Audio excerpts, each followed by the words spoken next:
Kabanata 7, Rejected. Hindi ko maintindihan ang ibig sabihin ni Mama. It got me curious since she is not usually like that. It sounds as if she is judging Achilles based on his status in life. Between us, mas ako ang nanghuhusga sa ganoon, hindi siya, kaya nakapagtataka. It also feels like she hates Achilles so much that me being associated with him is getting on her nerves. Hindi ko alam kung bakit at wala akong ibang rason na maisip. But then again, aside from those thoughts, I am also more bothered by the coming party. I know for sure that I won't be engaged to Vince Hidalgo, but Mama is very keen on me being engaged on that party. Lalong-lalo na pagkatapos ng huling usapan namin, I interrupted my irrational thoughts about the situation. Kailan daw ito ipapasa? I asked Achilles. Tapos na ang moving exam namin at malaki ang marka namin. I was asked by my teacher to bring some sheets to the faculty, kaya nauna akong umalis sa laboratory kanina, naiwan ang mga gamit ko. Here is your activity sheets last time. Pakibigay na lang din ito kay Achilles since partners kayo. Bili ng teacher bago ako umalis. I sighed and returned to the laboratory to get my things. Nasisiguro kong umuwi na ang mga kaklase ko at bukas ko na lang ibibigay kay Achilles itong sheets niya. Hindi ka pa tapos? Salubong ni Marcos sa akin nang natagpuan sa labas ng faculty. Kasama niya sina Olivia at Charlene na abala sa pakikipag-usap sa mga manliligaw nila. Sumusunod sila sa amin habang naglalakad. Tapos na, babalikan ko lang ang mga gamit ko sa lab, sabi ko kay Marcos. Sumunod sila sa akin para roon. Pagkaliko namin sa pasilyo ng laboratory, nakita namin kaunti na lang ang kaklase kong naglalabasan at sa huli lumabas si Achilles, dala pa ang mga gamit ko. My bag is on his shoulder as he went out of the lab. I heard Charlene's gasp from behind us. Napatingin din si Marcos sa akin. A small smile plastered on his lips. Your slave is here. Marcos teased in an intriguing way. Gusto kong pabulaanan pero alam kong iniinis niya lang ako. Ilang beses ko nang nasabi sa kanila na hindi totoo na inaalipin ko siya. Hanggang ngayon, iyon pa rin ang iniisip ng mga tao na para bang walang ibang dahilan kung bakit siya ganito sa akin, kundi ang pambablockmail lang sa trabaho niya. Nagmadali ako sa paglalakad at iniwan si Marcos kahit nakasunod sila sa akin. Sinalubong ko si Achilles at agad na hinawakan ang bag ko na dala niya. Uuwi na ang lahat kaya dinala ko na ang gamit mo. Salubong ni Achilles. Thanks, I said as I got my bag and other things from him. Inabot ko naman ang activity sheets niya. Binigay ni Ma'am, sabi ko. Hi Achilles! Si Olivia nang sa wakas ay nakalapit na rin sa amin. Inayos ko ang mga tinanggap na gamit galing kay Achilles. He was still holding some of my things so I had to get it from him. Pinapanood kami ng mga kaibigan at iilan pang kasama nila. You know, you can tell us if you have problems about work. Si Olivia na kulang na lang sabihin kung may ginagawa ba ako para alipinin si Achilles. I rolled my eyes and decided to just ignore the snide remarks. Wala naman. Achilles chuckled, didn't notice Olivia's concern. Groupmates na naman ba kayo? Si Charlene. Oo, sagot ni Achilles. That explains, she said, like that's the only reason why Achilles is being actively nice to me. Nagpatuloy pa iyon, hindi ko na pinatulan pa, kahit na gustong-gusto ko nang i-point out na si Achilles naman din ang nagdesisyon na ako ang gagawin niyang kagrupo. The last school days came very fast. Humana pa ako ng tiyempo para tuluyang masabi kay Achilles na pumayag si Mama na maging waiter siya sa engranding party ng hotel. It was the last day of our exam when I told him that. Pumayag si Mama. Ano, can you squeeze in that on your schedule? I asked him outside of our classroom after taking the exam. Sige. I nodded and smiled. Just go to our hotel a week before the event and ask the concierge. Achilles nodded. Salamat, pupunta ako. Pero alam mo ba kung kailan? Nagtaas ako ng kilay. Ngumisi siya. Alam ng lahat. Alam ng lahat? Usap-usapan ang malaking party sa inyo ngayong bakasyon, kaya alam ko kung kailan. Alright.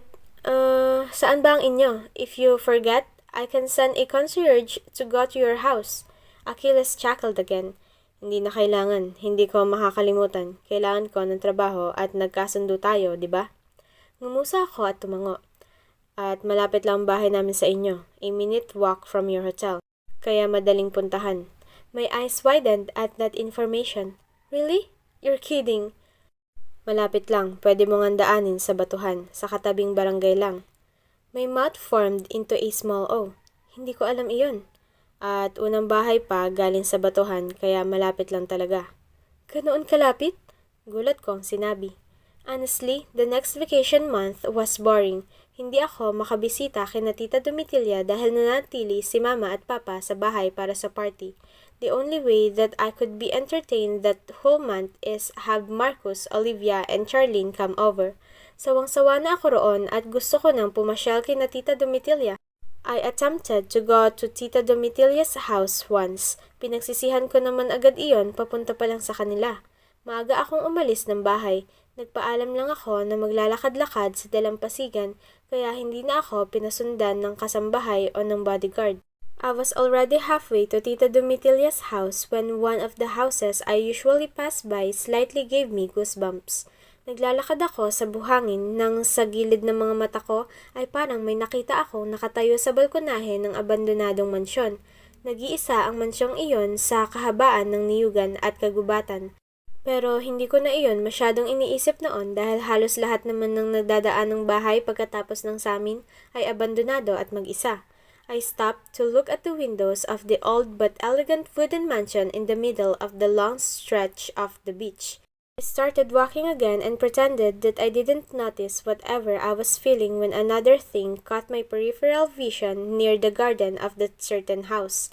Immediately, I rushed on my walk and regretted that I even did this. Lalo pa nang nakarating sa Mercadejas at nalaman na umalis na ang Tita Domitilla at pumunta na ng Manila dahil sa isang nalalapit na party.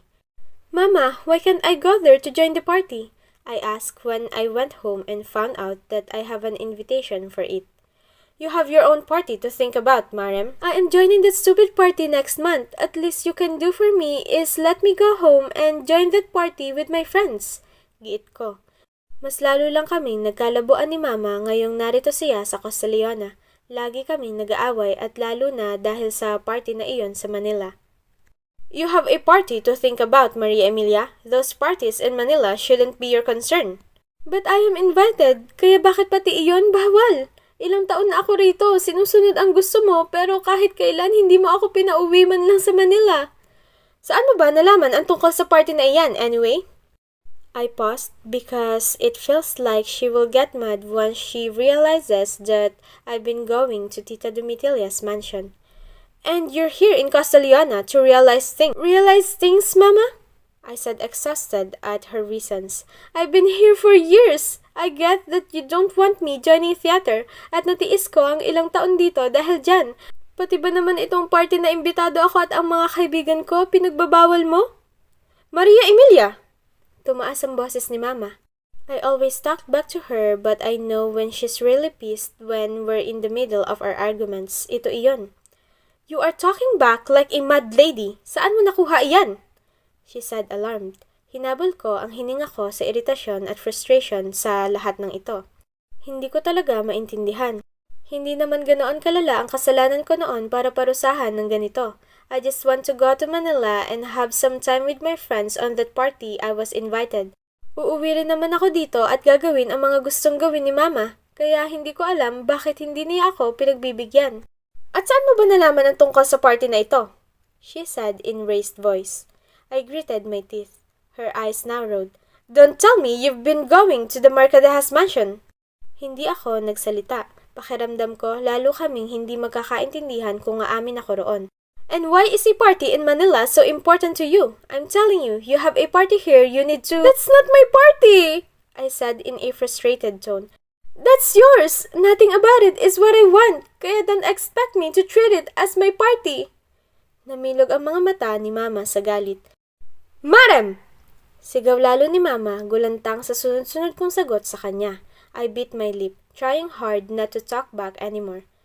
Pinauwi kita rito sa Costa Leona para tumiwid yang ugali mo. You are requesting me to allow you to go back to Manila with this kind of attitude?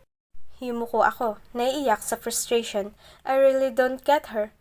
You clearly have not learned your lesson. All the more, I cannot allow you to go back to Manila even just for that party. Pumatak ang luha ko, hindi sa lungkot kundi sa frustration. I just want to at least go back and see my friends. At tigil-tigilan mo na ang pakikinig kay Domitilya! I crave for my parents' attention, but now that they are giving me that, I do not like it one bit. Hindi kami magkaintindihan ni Mama. Alam kong pinarusahan niya ako kaya ako nandito sa Casa Leona, pero hindi ako makapaniwala na tingin niya hanggang ngayon hindi pa ako natututo. What else can I do to convince her that I should go back to Manila? Sure, I have friends here, but this is still a foreign place to me. Despite the familiarity, umirap ako pagkatapos ikwento kina Marcus, Olivia at Charlene iyon. Kung hindi sila bumibisita rito, baka nabaliw na ako sa bagot at inaaraw-araw ko na ang pakikipagtalo kay Mama. Your mom just wants your safety, I guess, si Charlene. Umirap ulit ako. I know that. Dapat ngayon, alam niya na rin na I've learned my lesson. Ilang taon na ako rito sa Casa Leona at hindi naman ako araw-araw na nagrereklamo. I just want to go to that party. Uuwi rin naman ako, kaya hindi ko maintindihan. I trailed off, annoyed of my situation. Pinauwi ka ng mama mo rito dahil sa pagsali mo sa pagmumodelo? Si Olivia. Kung pinauwi ka dahil may ayaw siyang ginawa mo sa Manila, baka pauwiin ka rin ng Manila kung may ayaw siyang ginawa mo naman dito sa Casa Leona. Si Marcos. Napabaling ako kay Marcos. He then smirked. You know, maybe do something that would upset her enough to send you back to Manila? Ano naman yun? Sambit ko pero hindi sineryosa ang sinabi ni Marcos. Siguro, after sa party nyo, papayag na ang mama mo. After all, you're doing her a favor by accepting the engagement with Vince Hidalgo. Si Charlene. The problem is, I'm not going to accept that engagement. Oh? Bakit? Si Olivia. Sa kanila ko naman pinaliwanag ang tungkol doon. Basically, that was what my whole summer vacation was all about. Friends coming over, me and my mom fighting, and preparing for that stupid party. I sighed as I watched myself on the mirror. Katatapos lang ako malagyan ng makeup ng isa sa kilalang makeup artist sa bansa. Mama invited so many premium services just for this event, and it was because she really thinks that I will be engaged to Vince Hidalgo today. It's the most sought after bachelor. I heard the conversation of my makeup artist and designer behind me. Nilingon nila ako at binigyan ng makahulugang ngiti. It was weird that everyone was looking forward to it while I am looking forward to seeing Achilles among the servers. Tinanggap niya nga ang trabaho. Hindi kami nagkita buong bakasyon pero nalaman ko sa concierge na personal nga siyang binigyan ng imbitasyon para magtrabaho sa araw na iyon. I heard may fiancé na raw ito dati, or I'm not sure, said my designer. Wearing a burgundy-colored gown in a deep sweetheart neckline, I turned to check my overall look, not even interested with their topic. He must be rejected that engagement, the makeup artist said. Probably. Tigilan sila nang pumasok si Mama sa silid at tinawag ako para lumabas na. Sumunod naman ako, less enthusiastic than what anyone would expect. It was a grand party, maraming bisita na importanteng tao. Iyon ang pagbubukas ng casino. I walked towards the ballroom, tailing the entourage of my mother as I watched the newly displayed large paintings on the walls. Iyon ang pinaka-engranding party ng hotel na siyang inayos para maabot ang standard na gusto ng mga future and very private clients. When the door of the ballroom opened and I entered, I was immediately greeted by the friends of my parents. Naroon pa si Papa, kausap ang ilang kaibigan. Iyon agad ang pinagkakaabalahan ko, ang pagpapakilala sa akin sa mga iyon. I was in the middle of being introduced to more people when my eyes wandered on the crowd of servers to find Achilles. But the ballroom is huge, and we have a server for each guest, so it's almost impossible to spot him. Hindi pa kasali na lagi akong okupado sa lahat ng ipinapakilala ni Mama sa akin. Marem, you must remember Nicolay de la Vega. Si Mama sa harap ng isang binatilyo na pamilyar nga naman sa akin. Some of my friends from Manila were invited but I wasn't that thrilled to see them. Hindi ko alam kung bakit pero mas interesado ako sa ibang bagay kaysa makihalubilo sa kanila. Siguro dahil hindi ko naman ganoon ka-close ang mga kaibigang imbitado roon. He is from Iloilo and got invited here last minute. Buti nakapunta ka, iho? Pamilyar sa akin ang mga ipinakilala dahil madalas ko rin naman silang makahalubilo sa mga party sa Manila. Nicolay de la Vega is years older than me, sporting a serious bad boy look with that unconventional black tux and thick brows and eyelashes. He held out his hand even though I was sure we have been introduced. Nice to meet you, Nicolay said in a serious tone. Nice to meet you as well. Sabay tanggap ko sa kamay niya. Mama then laughed nervously. And here, Iha, this is Teodorico. Sabay hila ng kaunti sa akin patungo sa kabilang nag-aabang na binatilyo.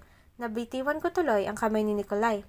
His brow raised when he noticed my sudden move. Mumisi siya at kalaunan umiling bago umalis para kumuha ng maiinom. Sa dami ng pinakilala sa akin, halos wala na akong matandaan. Isang oras na pagpapakilala, hinatid na ako ni Mama sa lamesa namin. I was then greeted by Architect Hidalgo, their patriarch, and even while we were talking, my eyes wandered on the servers to check on Achilles. Nasa tabi na ako ni Vince, hindi ko pa rin mahanap si Achilles. Nagsisimula na akong mag-isip na baka hindi siya sumipot. Nilingon ko si Vince. He remained sitting, his eyes in front like a robot not moving at all. Binalik ko ang tingin sa harap. Sinusubukan maghanap ulit sa crowd. I saw Marcos on the crowd, busy talking to some guest. Ilang sandali kaming nanatiling tahimik ni Vince. Nagsasalita lang kapag lumalapit sina Mama at kinakausap kami. They leave us alone though. It was as if they are expecting us to converse when left alone when he isn't interested with that. I'm not too. At may pakiramdam akong kung hahayaan ko iyon, baka buong party kaming tahimik. I sighed and decided to talk as the party started. So, I think you have an idea why I'm beside you? Ang nasa harap niyang titig ay biglang bumagsak bago siya bumaling sa akin. He didn't say a word. Mas lalo tuloy akong na-pressure na dugtungan ang sinasabi dahil mukha ring naghihintay siya. My parents are expecting us to hit it off. They are also hopeful that we are going to be in a fixed relationship. Natili ang tingin niya sa akin, mukha nang nagtataka kung bakit ko sinasabi ang mga ito kaya tinuloy-tuloy ko na lang. I guess I just wanna say that I am not into fixed marriage or relationships. I have no interest in this and I hope we're on the same page. Unti-unti akong nag-angat ng tingin kay Vince. He nodded and looked at the crowd who tried to steal his attention away from me. Pero kalaunan, binalik niya ulit ang tingin niya sa akin. I understand, and yes, I feel the same. Aniya sa formal na tono. I swallowed hard and nodded. Someone called him again. Some girls who tried to steal his attention. He politely looked at them and greeted in a formal way before he looked at me again. How do you want to do this? Are you going to tell your parents about it and expect me to do the same with mine? Or should I wait for you to do it to both our families? Yes, please. I don't really mind if you tell your parents that you also don't like me. I said smoothly. Alam ko kasi ang ibig niya sabihin. May ibang mas pipiliin na sabihin sila ang may ayaw kaysa sa inayawan ng lalaking irereto. For me, it's more convincing if we don't both like each other. That way, I can't be blamed by my parents. Hindi nila ako pwedeng masisi na ako lang ang dahilan kung bakit hindi kami nagkatuluyan ni Vince. It's both our decision and we both don't like each other. He nodded and didn't say a word anymore. Binalik niya ang tingin sa harap. Ginaya ko na lang iyon at ibinalik na rin ang tingin sa harap. The party was slow with all those speeches and the likes. Alam kong nagkasundo kami ni Vince na tanggihan ng kasunduan pero inakala kong kahit paano ay hihintayin niyang matapos ang party bago umalis. I was shocked that in the middle of it all, he said he is going to take a break at hindi na ulit bumalik. Where is Vince? Mama asked when she noticed that I've been alone for almost an hour now as the program is going on. I don't know, Mama. Umalis siya eh. He said he's gonna take a break. Did you do something stupid? May nasabi ka bang mali sa kanya? Si Mama na naalarma agad. Wala. Giit ko agad. She glared at me. Mukhang hindi siya kumbinsido sa sinabi ko. Ano ang mga pinag-usapan niyo? I've been watching you and I noticed that you didn't talk that much. Nothing. Tell me, Maria Emilia, she demanded, annoyed now at the whole situation. Suminghap ako at sumuko dahil naiirita na sa patuloy na paniningil ni Mama. Fine, ang sabi niya ayaw niya sa akin at hindi siya papayag sa engagement. Namilog ang mga mata ni Mama. Kitang-kita ko ang matinding frustration at galit na pinipigilan niya lang dahil nasa gitna kami ng party. She looked around before she burst in a silent way. "Madam!" she whispered with conviction. "Iyon po ang sinabi ni Vince. I do not believe you. Binastos mo yan, kaya siguro ganoon ang reaksyon." "Hindi ko binastos si Vince, Mama. It was his decision, and it's fine because I don't want him either. I will find him and I'll find that out myself." "Fine. At kung totoo nga iyan, sisiguraduhin ko malalaman ko ang dahilan niya. Pray that you didn't annoy that man with your attitude or else you are gonna marry him pronto," she said like she can demand a hidalgo that. Magsasalita pa sana ako pero nauna nang umalis si Mama. Mabigat ang lakad sa iritasyon sa akin. Kampante dapat ako dahil mukha nga namang walang plano si Vince Hidalgo pero irita na rin ako sa mga sinabi ni Mama. She was desperate to marry me off to Vince that she didn't believe my words. Dati pa naman siyang walang tiwala sa akin. Pero siguro dahil tumindi ang iringan namin sa nagdaang mga linggo, mas lalo lang nadipina ang away namin sa araw na iyon. "I can't find him. Where is he?" Balik ni Mama sa akin pagkatapos ng isang oras. Tapos na ang program at kumakain at nakikihalubilo na ang mga tao. Hindi na nga bumalik si Vince. Mag-isa ako sa lamesa, tahimik na kumakain. Kanina pa ako tumitingin-tingin sa mga waiters at hindi ko talaga nakita si Achilles. I don't know. You must have insulted him big time. Kasi hindi iyon aalis ng ganoon kung wala kang... "Mama, I didn't insult him or do anything. Obviously, he doesn't like this party or even our supposed arrangement. Bakit kailangang ininsulto ko kaya siya umalis? Hindi ba pwedeng ayaw niya lang din sa ganito? Your father is very disappointed. Iyon na nga lang ang paraan para maipagmalaki ka. Tapos ganito pa ang nangyari?" Si Mama. My mouth dropped open. Marami pa sana akong gustong sabihin pero hindi ko nakayanan ang huli niyang sinabi. My heart sank and I felt my eyes grew hot and water. Iyon lang ang paraan para maipagmalaki ako? Hindi napansin ni Mama iyon. Tuloy ang disappointment niya sa akin. If he rejected you, it must be because you did something wrong. The Hidalgos honor their promises so much that they would go to great lengths just to fulfill it. If he is not here because he doesn't like you, for sure it was because you made him not like you. Binastos mo siya. You will be rejected if this continues. Si Mama. Hindi na ako nakakibo. Natili ang isipan ko sa huling sinabi ni Mama. "Sasabihin ko sa ama mo ito," she said in the end before she marched away from my table. Her words were like daggers, piercing my heart.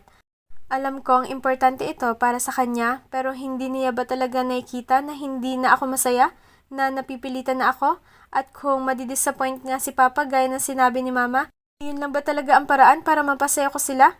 My tears slowly crept in my eyes. Ayaw kong makita ng mga bisita na pumapatak ang mga luha, kaya tumayo ako. Unti-unti akong umalis sa lamesa bago pa man tuluyang lumandas ang mga luha.